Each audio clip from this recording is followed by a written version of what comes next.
Saya bawa kelereng, knickers ya, dalam bahasa Belanda tuh. Kelereng, lalu ada sebuah piring di sini. Nah,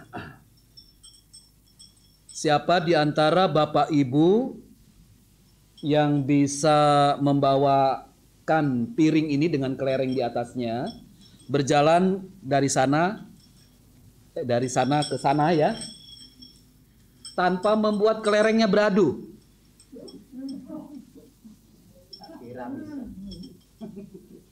Ada hadiahnya ini. Ada yang bisa? Saya aja nggak bisa nih. Walaupun saya tidak berjalan ya. Mungkin karena gemeter. Ya, memang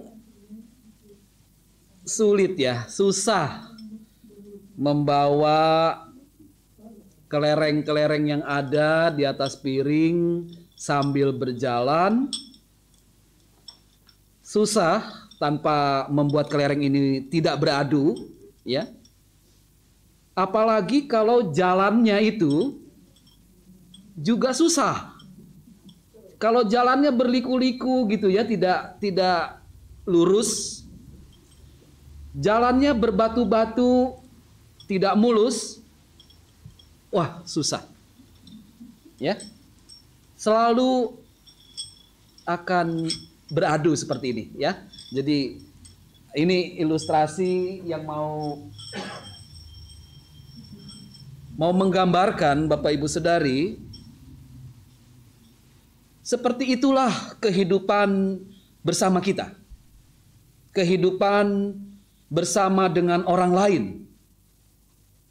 Kita hidupkan tidak sendirian. Kita hidup bersama dengan orang lain, entah di dalam keluarga, di dalam rumah tangga, di tempat bekerja, di dalam persekutuan gereja. Kita hidup bersama dengan orang lain.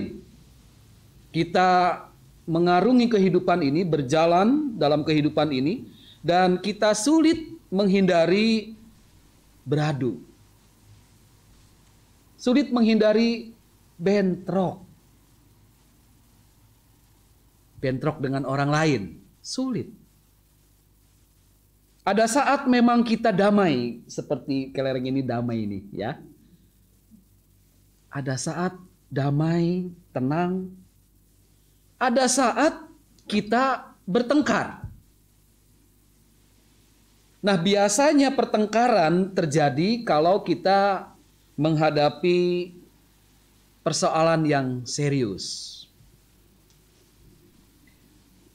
Kehidupan bersama umat Israel yang sedang menempuh perjalanan ke tanah Kanaan juga mengalami situasi yang kadang-kadang damai, kadang-kadang ribut atau bertengkar. Dan di dalam Alkitab, kitab Keluaran misalnya, tampaknya lebih banyak menceritakan umat Israel, situasi umat Israel yang ribut, bertengkar. Lebih banyak cerita bertengkarnya daripada cerita damainya. Mengapa begitu? Tidak lain supaya kita umat Tuhan bisa belajar tentang mengapa pertengkaran itu terjadi dan bagaimana mengatasi pertengkaran. Dalam kitab Keluaran 17 ayat 1 sampai 7. Di situ diceritakan umat Israel meneruskan perjalanan keluar dari padang gurun Sin. Jadi mereka menuju tanah Kanaan, masuk dalam kisah ketika keluar dari padang gurun, mereka berpindah-pindah dari satu tempat ke tempat yang lain sampai akhirnya mereka tiba di Rafidim. Di sana, di Rafidim, ternyata tidak ada air minum. Kita tentu tahu bahwa air minum adalah kebutuhan pokok bagi makhluk hidup, bagi manusia dan juga hewan, tumbuh-tumbuhan juga. Nah, situasi tidak ada air tentu membuat umat merasa susah dan takut. Tidak ada air minum itu menjadi problem bersama. Menjadi pergumulan bersama. Ketika di dalam perjalanan menuju tanah Kanaan itu ya, di Rafidim, mereka menghadapi persoalan bersama. Tidak ada air. Nah, ketika menghadapi problem bersama, umat Israel bertengkar. Secara khusus, mereka bertengkar dengan Musa, pemimpin rombongan umat. Keluaran 17 ayat 2 menuliskan begini. Jadi mulailah mereka itu bertengkar dengan Musa, kata mereka, berikanlah air kepada kami supaya kami dapat minum. Bisa dibayangkan, Bapak Ibu Saudari, bagaimana umat saling beradu, bagaimana umat bertengkar, mereka saling menyalahkan. Ini yang disebut saling bentrok itu, saling menyalahkan. Mungkin ada suami yang menyalahkan istrinya dengan berkata, kamu sih ingin keluar dari Mesir. Mungkin juga ada istri yang menyalahkan suaminya. Kataku juga apa? Lebih baik enak di Mesir. Di Mesir bisa belanja. Mungkin begitu. Yang jelas, umat Israel menyalahkan Musa. Kata mereka, mengapa pula engkau memimpin kami keluar dari Mesir untuk membunuh kami, anak-anak kami, dan ternak kami dengan kehausan? Ayat ketiga. Sebagai pemimpin yang dipilih oleh Tuhan, dalam situasi yang kacau seperti itu, tidak ada cara lain bagi Musa selain datang kepada Tuhan. Dia menyampaikan problem yang terjadi kepada Tuhan, bukan tentang tidak adanya air, melainkan tentang perbuatan umat Israel terhadap dirinya. Jadi Musa mengadu kepada Tuhan. Lalu berseru-serulah Musa kepada Tuhan, katanya, apakah yang akan kulakukan kepada bangsa ini? Sebentar lagi mereka akan melempari aku dengan batu.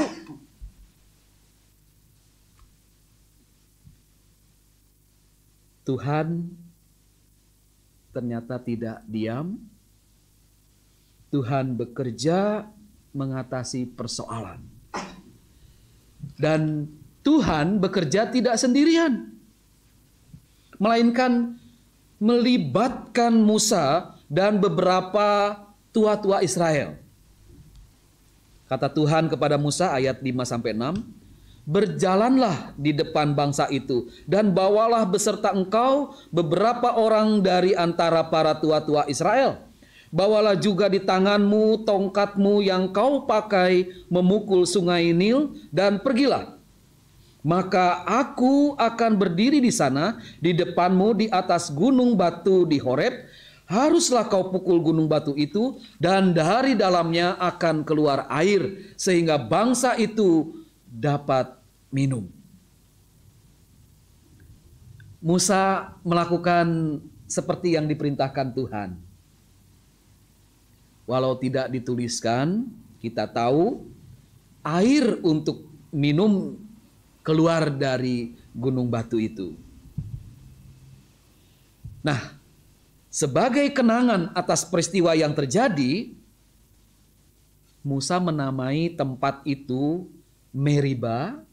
Ada dua nama di sana. Satu, Meriba, artinya bertengkar. Karena umat bertengkar.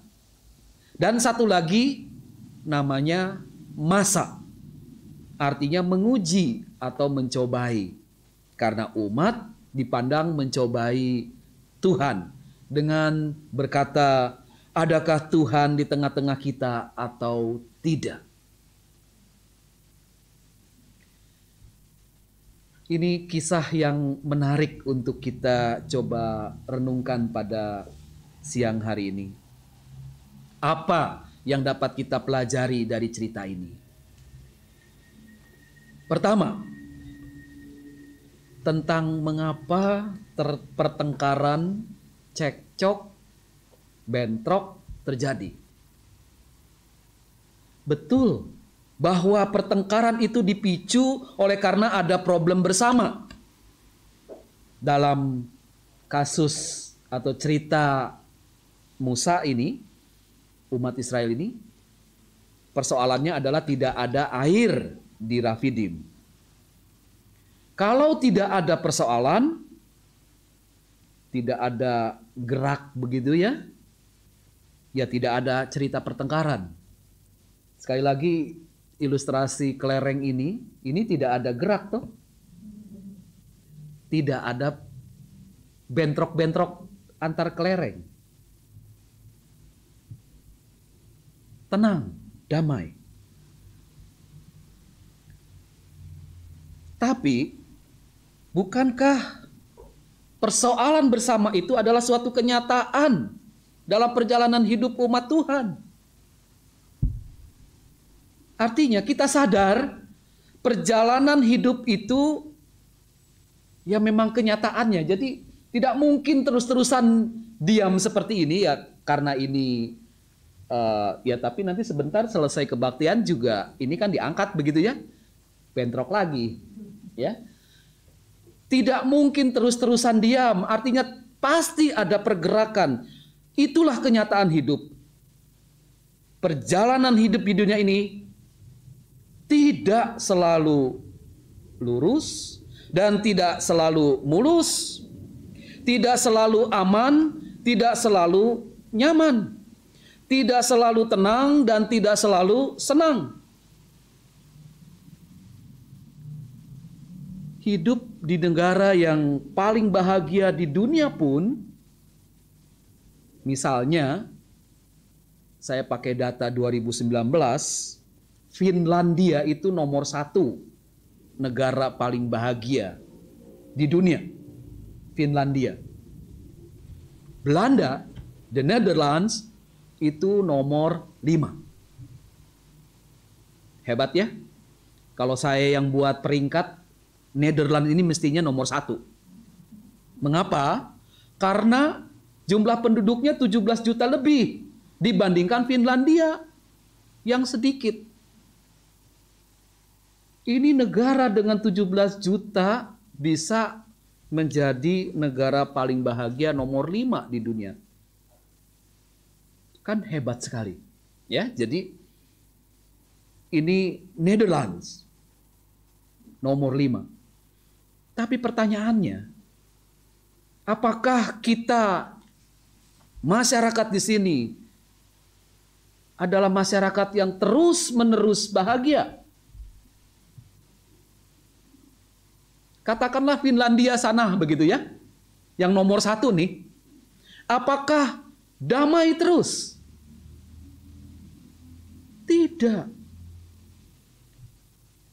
Ada saat kita mengalami susah karena persoalan itu datang tak terduga. Seperti pandemik ini, pandemi COVID-19 ini.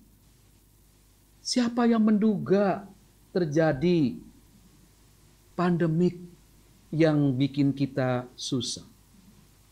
Apakah Finlandia bebas dari COVID-19? Tidak. Semua secara global menghadapi persoalan bersama.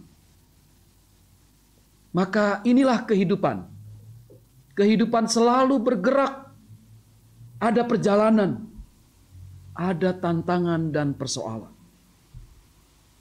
Nah, umat Israel juga menghadapi persoalan yang tak terduga, yaitu tidak ada air di Rafidim. Siapa yang menyangka bagi umat menghadapi persoalan tidak ada air itu? Jadi, sekali lagi, kenyataan hidup itu, perjalanan hidup adalah sebuah kenyataan yang tak terelakkan. Setiap manusia yang hidup pasti mengalami sebuah dinamika persoalan yang membuat mereka bertengkar, umat Israel bertengkar, termasuk juga barangkali kita bertengkar, sebenarnya bukan karena kenyataan hidup itu, tetapi ini karena mereka tidak sehati, sepikir, dan seperasaan dalam satu kasih, satu jiwa, satu tujuan. Mereka memikirkan kepentingan diri sendiri daripada kepentingan bersama sebagai umat Tuhan. Kalau kepentingan diri sendiri yang diutamakan, yang muncul ya sikap tidak tahu diri, sikap menyalahkan orang lain. Perhatikan umat Israel itu. Mereka lebih mementingkan diri sendiri sehingga tidak tahu diri dan saling menyalahkan, secara khusus kepada Musa.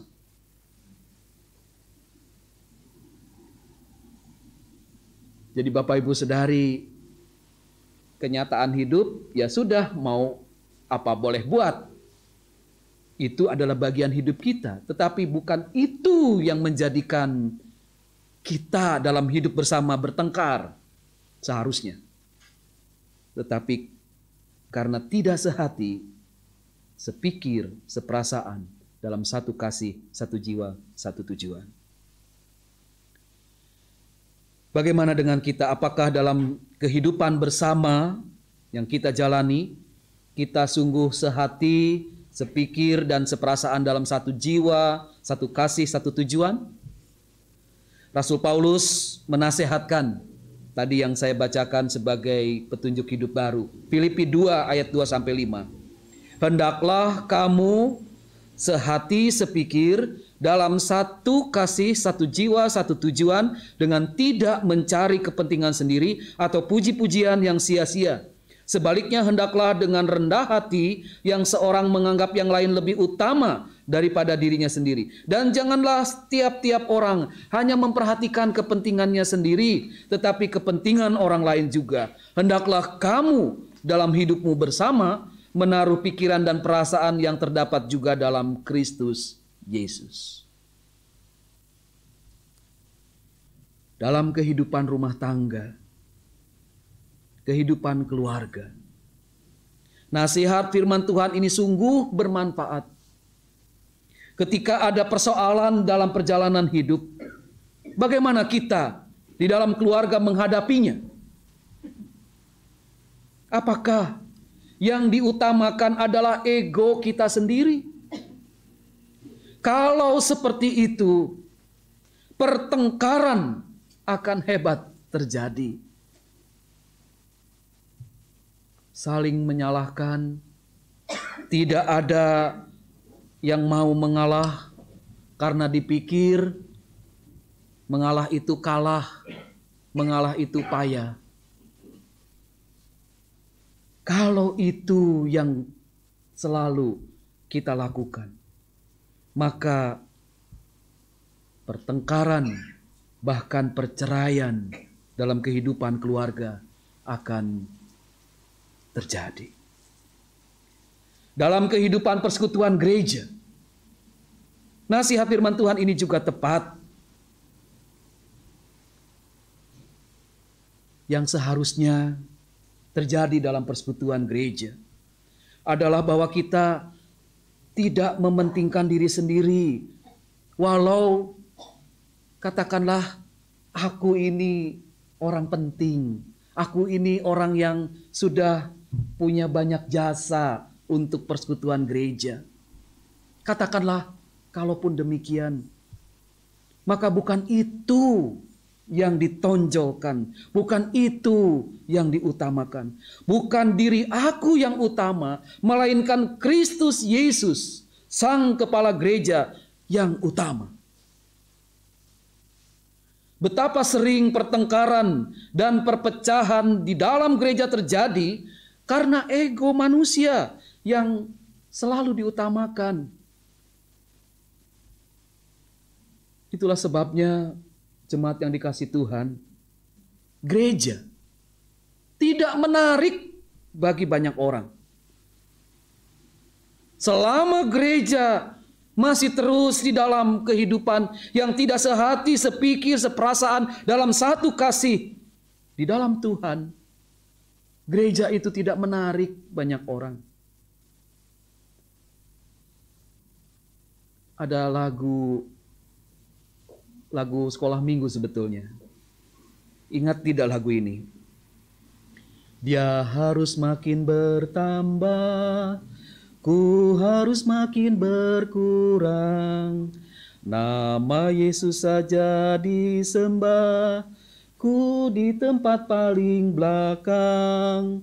Bila Yesus ditinggikan dan salibnya diberitakan, pasti dia menarik semua orang datang kepadanya sekarang.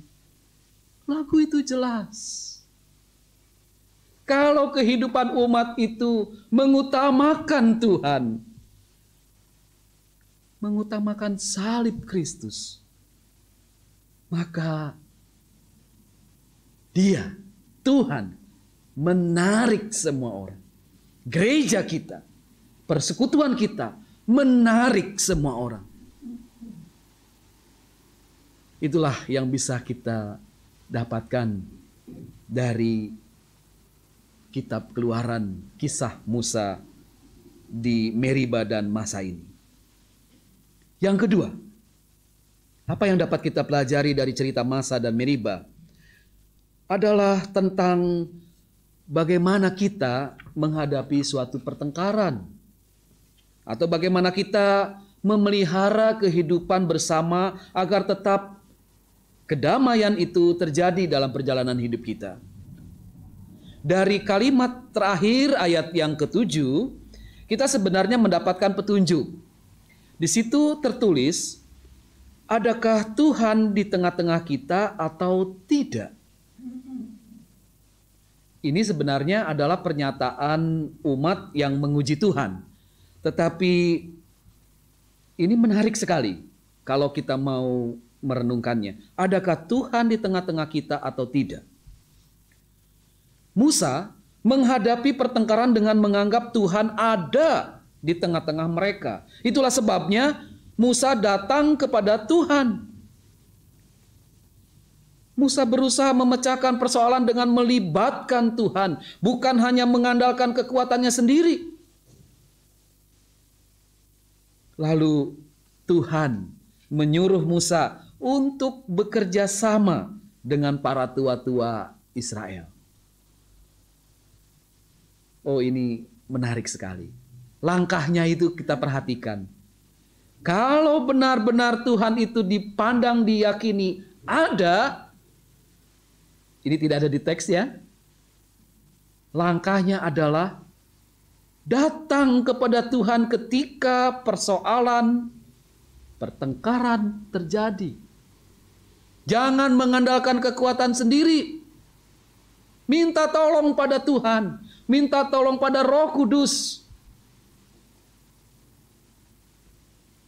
Lalu berikutnya, Tuhan membuka jalan, yaitu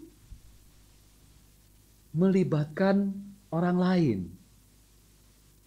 Artinya, nah ini bagaimana kita dalam meminta pertolongan pada Tuhan, bisa juga meminta pertolongan kepada orang lain. Jadi, kalau kita menghadapi pertengkaran, entah di rumah tangga atau keluarga, entah di tempat pekerjaan atau persekutuan gereja, ingat ada Tuhan di tengah-tengah kita. Datanglah kepada Tuhan dan mintalah pertolongannya. Persoalannya memang ketika pertengkaran terjadi, ketika emosi memanas, jujurnya kita seringkali lupa bahwa Tuhan ada di tengah-tengah kita. Jangan malu untuk memohon juga bantuan orang lain. Ketika kita menghadapi pertengkaran, bekerja samalah dengan orang lain. Bahkan kita mencoba dengan kerendahan hati kita. Kalau memang kita tidak mampu mengatasi persoalan, mari datang pada Tuhan dan carilah nasihat atau bantuan orang lain. Pertanyaan, adakah Tuhan di tengah-tengah kita atau tidak? Sebenarnya juga dapat menjadi peringatan untuk kita. Untuk mengingatkan bahwa apakah kita sungguh-sungguh mengimani bahwa Tuhan itu ada di tengah-tengah kita. Jadi kalau mau ya Bapak Ibu Saudari, pertanyaan itu, ayat itu ditulis besar-besar dan dipasang di tembok kita. Biasanya kalau di tembok ayat-ayat yang bagus aja ya. Betul ya? Pasang, wah ayat-ayat yang berbahagialah rumah tangga, begitu-begitu ya. Coba sekarang pakai ayat ini. Adakah Tuhan di tengah-tengah kita atau tidak? Berani nggak? Pakai ayat ini, pasang. Dengan begitu, kita yang membaca barangkali jadi sadar. Ya, jadi ketika kita baca itu jadi sadar, lalu jadi tahu diri. Terus bersikap sehati, sepikir, dan seperasaan dengan orang lain dalam satu kasih, satu jiwa, satu tujuan di dalam Tuhan. Di gereja juga boleh tuh sebetulnya ayat ini dipasang. Adakah Tuhan di tengah-tengah kita atau tidak? Berhubung gereja seringkali banyak bertengkarnya. Menyadari bahwa ada Tuhan di tengah-tengah kita membuat kita hormat kepada Tuhan. Membuat kita tidak sombong diri, tidak mementingkan diri sendiri, melainkan mengutamakan kepentingan bersama. Menyadari bahwa ada Tuhan di tengah-tengah kita.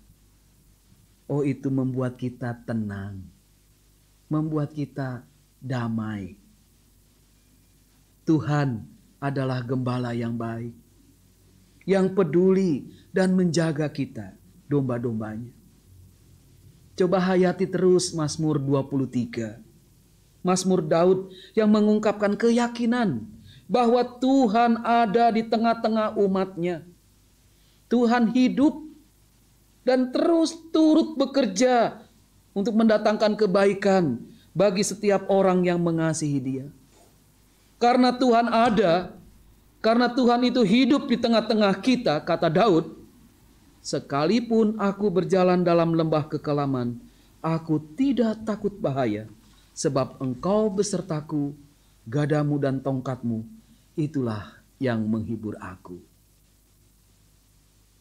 Persoalan dan kesusahan dalam perjalanan hidup memang tetap kita temui dan kita hadapi. Itulah kenyataan. Perjalanan hidup kita di dunia ini tidak selalu lurus dan tidak selalu mulus. Tidak selalu aman dan tidak selalu nyaman. Tidak selalu senang dan tidak selalu tenang. Berubah-ubah dan tidak selalu dapat kita pastikan. Namun ada satu yang dapat kita imani terus, yaitu ada Tuhan yang hidup di tengah-tengah kita. Oleh karena itu, kiranya kita tetap merasakan kedamaian dalam perjalanan hidup kita. Karena ada Tuhan di tengah-tengah kita, aku merasa kedamaian dalam diriku. Aku berbagi kedamaian kepada orang-orang di sekitarku. Lalu aku melangkah dalam kedamaian di sepanjang perjalanan hidupku. Tuhan Yesus, sahabat kita yang baik, menyertai dan memberkati kita. Amin.